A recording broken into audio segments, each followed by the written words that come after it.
Warahmatullahi wabarakatuh. Terima kasih Kang Haidar.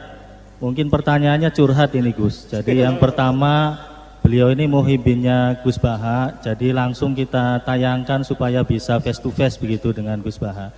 Yang pertama yang ditanyakan mengenai bagaimana kunci istiqomah Gus. Tentunya dalam hal kebaikan dan menyebarkan kebaikan-kebaikan di sekitar. Yang kedua, bagaimana caranya meningkatkan atau keluar dari situasi atau permasalahan apapun itu. Mungkin itu Gus. Mungkin mohon pencerahannya. Enggak, tafsirnya jiran sendiri. Itu yang kita catat Gus. Ini kesurupan nih. Silakan Gus. Ya, terima kasih Mas Haidar. Bismillahirrahmanirrahim. Kalau rumus istiqomah paling mudah itu kata Imam Nawawi dalam kitab Al-Majmu' itu adalah keputusan ilmu. Kalau keputusan nafsu itu kita nggak mudah istiqomah. Imam Nawawi mencontohkan begini, misalnya habis maghrib kita istiqomah baca Yasin. Itu cara pemaknaan itu baca Yasin itu kebaikan. Sehingga nanti kalau kita batalkan karena anak kita sakit atau karena ada orang tua kita sakit, kemudian kita ke rumah sakit mengantarkan, ini juga tidak mengganggu istiqomah baca Yasin. Karena maknanya adalah baca Yasin kebaikan, ditinggalkan untuk kebaikan yang bentuknya lain. Jangan seperti istiqomah versi ghairu ahlil ilm yang dikatakan orang-orang yang tidak ahli ilmu. Sehingga kadang cara berpikir, ya tetap maca Yasin senajan to makmu wis kejet-kejet gitu. Nah, itu akhirnya kan kayak Islam itu jadi sadis. Jadi demi istiqomah meninggalkan ibadah sosial. Maka banyak ulama mengatakan istiqomah itu ya kebaikan ke kebaikan yang lain, kebaikan ke kebaikan yang lain. Makanya saya bilang istiqomah itu adalah keputusan ilmu. Itu kata Imam Nawawi. Sehingga dalam banyak hal saya beri contoh. Hidup ini baik apa enggak? Ya baik, karena hidup ini menjadi mazru'atul akhirah. Referensi kita masuk surga dan neraka itu berdasar kehidupan sekarang ini. Berarti hidup ini spesial. Kita surga ya diputuskan ujian di kehidupan ini, neraka juga iya. Berarti kehidupan ini spesial. Tapi suatu saat kita pasti mati, dan mati itu baik enggak? Ya baik. Baiknya di mana? Ya kamu sudah tidak bisa maksiat lagi. Sehingga Nabi itu cara berdoa itu indah sekali. Allahumma ahyini ma kanatil hayatu khairan li wa tawaffani ma kanatil wafatu khairan li. Allahumma ij'alil hayata ziyadatan li fi kulli khairin wal mauta rohatan li min kulli syarrin. Segampang itu Nabi melihat kehidupan dan mati. Mengajarkan kita, tentu mengajarkan kita. Ya Allah, jadikan hidup ini, anggap saja saya ini masih menambah budi-budi kebaikan. Kalau saya mati, anggap saja ini berakhirnya semua maksiat saya. Mungkin sekarang kita ada zina, mungkin sekarang kita ada korupsi, tapi potensi itu tetap ada. Yang bisa mengakhiri potensi itu apa? Ya mati. Maka mati itu tidak problem bagi orang-orang baik. Kalau sampai anggap problem berarti agak kurang baik. Jadi sehingga ya hidup itu ya biasa, mati. Saya ini termasuk kiai muda yang nggak mati takut mati, ya biasa. Hidup ya mau, mati ya mau, ya biasa aja. Karena begitu indah ajaran Nabi. Ij'alil hayata ziyadatan li fi kulli khairin wal mauta rohatan li min kulli syarrin. Dan kalau ada kematian berarti anggap akhir dari segala keburukan. Maka berkali-kali saya ngomong, orang-orang alim dulu itu sudah pinter. Kalau ada badan narkoba, penjahat mati, itu tetangganya tetap disuruh bilang, ini orang baik, dia saksikan dia. Tetangganya protes semua, baiknya di mana orang nakal gitu. Padahal kiainya bilang baik kan sudah mati, tidak bisa apa-apa sudah. Artinya ada sisi kebaikan dalam kematian, yaitu segala keburukannya, bahkan potensi keburukannya menjadi berakhir. Jadi masalah nikmat juga gitu. Orang berharap bisa hidup itu sesuai rencananya. Tapi ketika dapat musibah tidak siap. Tapi apa panduan Nabi? Ajaban li amril mu'mini inna amrahu kullahu khairun. In asobatu na'ma syakara fakana khairan lah. Wa in asobathu dharra sabara fakana khairan lah. Orang mukmin itu selalu baik. Kalau dapat nikmat syukur ya baik.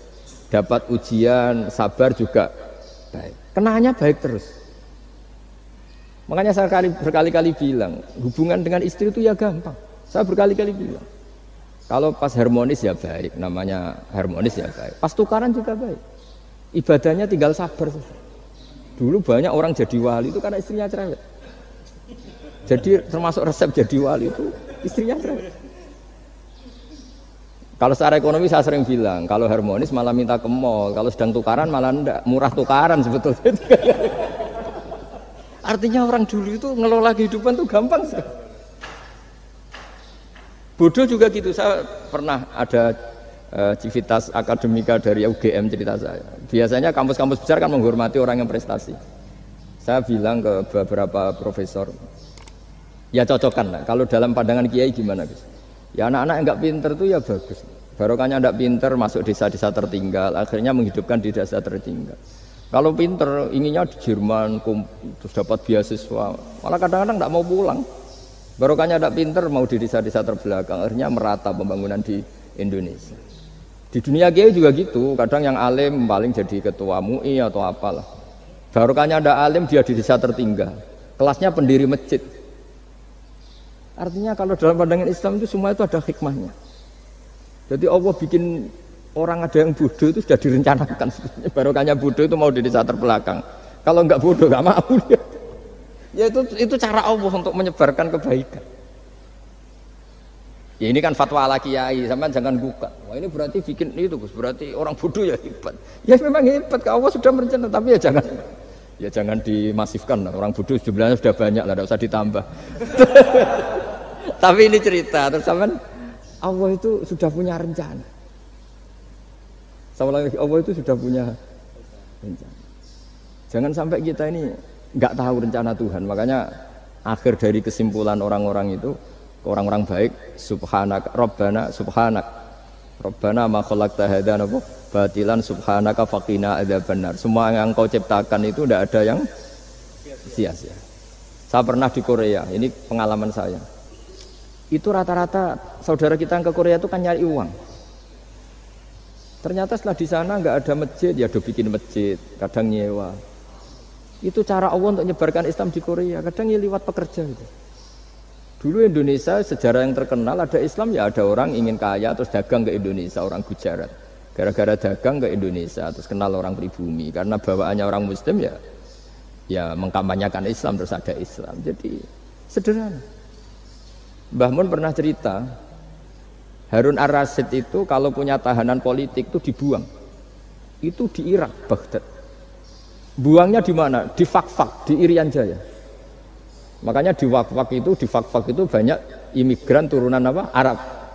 Itu dulu itu rival politiknya Harun Ar-Rasyid. Ketika di sana melihat orang Irian tuh pakai koteka itu bilang Urian terus jadi Irian itu. Urian itu maknanya apa? Telanjang. Jadi bahasa Arabnya telanjang itu apa? Urian itu telanjang, jadi Irian ya. Itu ya barokahnya buangan politik ya, tapi bukan tahanan kriminal, tahanan politik dibuang di sana, kemudian ada Islam di sana. Itu cara Allah. Begitu juga Islam di Eropa, kadang dibawa mahasiswa yang dulu ketika di Indonesia agak kepikiran jadi kiai. Barokah kuliah di Eropa malah jadi kiai, mereka nggak ada saingannya. Nggak ketemu saya lah kira-kira gitu. Kalau di sini kan nggak bisa jadi kiai. Artinya sudahlah Allah itu nggak usah diajarin gitu. Makanya Allah pernah ngendikan kul atu alimuna wa bidinikum. Aku itu pangeran, ora usah warai carane beragama. Nah kita sekarang ini beragama tapi ngajari Allah. Harusnya Islam tuh gini ya Allah. Pangeran mbok warai. Makanya rata-rata dunia ulama itu dunia minum ide di bab itu. Karena harus yakin agama ini milik Allah pasti diurus Allah. Allah tidak usah diguruin gitu. Tapi kalau kita kan nggak ingin punya konsep organisasi apa, forum apa untuk mengembangkan apa, ya itu bagus lah namanya ikhtiar itu. Tapi kalau di dunia ulama itu malah enggak. Karena Allah punya cara sendiri untuk menyebarkan. Ya coba yang membawa Islam ke Amerika itu orang imigran. Di Eropa juga sama, apalagi di Prancis ya. Itu kan imigran Aljazair rata-rata itu. Makanya Mas Haidar ini dari Aljazair. Ya sudahlah, kita ikhtiar, istiqomah itu nomor satu, benahi ilmu Anda, cara berpikir Anda.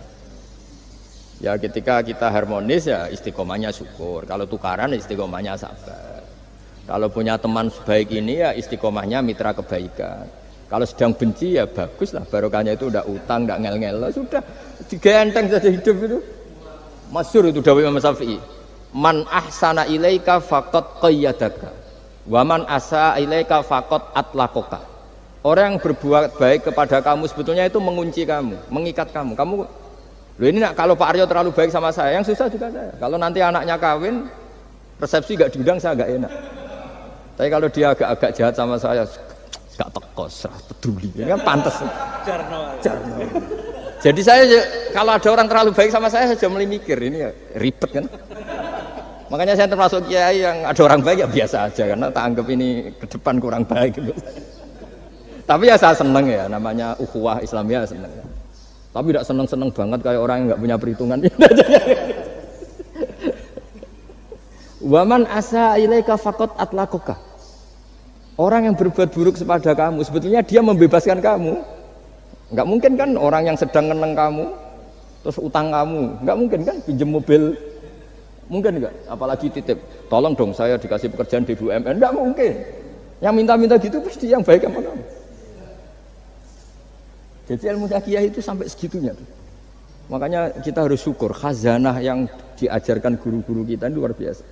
Man ahsana ilaika faqad qayyadaka wa man asaa ilaika faqad atlaqaka. Siapa yang berbuat baik sama kamu sebenarnya dia mengunci kamu. Kamu tuh harus ada sekian etika kan? Loh iya kalau zaman saya belum kenal Pak Arjo, belum sering kesini, saya cuek aja. Setelah sering kesini terus bilang, Gus ya mau ngaji ini, wah apa nolak gak enak.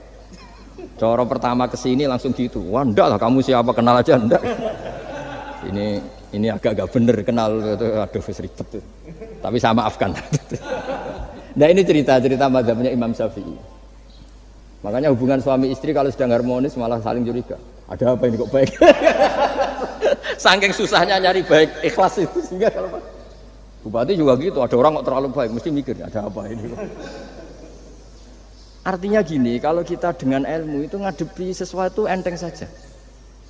Barokahnya misalnya Mas Haidar di Aljazair, saksinya banyak.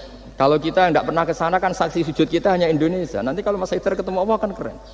Kamu pernah sujud? Pernah Gusti. Saksinya Indonesia dan Aljazair. Karena bumi yang tempat kita sujud menjadi apa? Saksi. Semakin sering kemana-mana saksinya semakin banyak. Sehingga dalam waktu sholat itu ada aturan disunatkan untuk sholat sunat itu tempatnya berganti-ganti atau bergeser-geser. Karena saksinya tuh kayak tambah banyak. Bahkan ada yang ekstrim sampai nggak mau pakai sajadah. Saksi sajadah itu tidak meyakinkan, mendingan keramik. Sampai segitunya ada yang ekstrim gitu. Kan lebih keren, kalau sajadah kan hanya selembar kain. Ya, tapi nanti sajadahnya kan bilang, saya tidak bisa berdiri sendiri tanpa ada bumi. Gitu. Akhirnya mau tidak mau buminya akan ikut bersaksi. Gitu. Terus yang terakhir gimana? Sudah gitu ya? Ya tadi itu kan dengan cara pandang seperti itu kan selesai sendiri. Misalnya Anda baru umpatin tetangga atau anak buah atau pimpinan kan pakai mazhab Syafi'i, bagus lah. Nah, ya tadi kalau kurang baik kan faqad atlaqu membebaskan kamu. Ya itu sudah jawaban. Wah ini moderatornya. Pak Sultan ini masalah Pak Sultan ya. Baik, terima kasih Mas Haidar. Jadi nanti kalau kurang jelas bisa diputar YouTube-nya. Yang penting kuotanya cukup dan wifi-nya kenceng begitu ya Gus ya.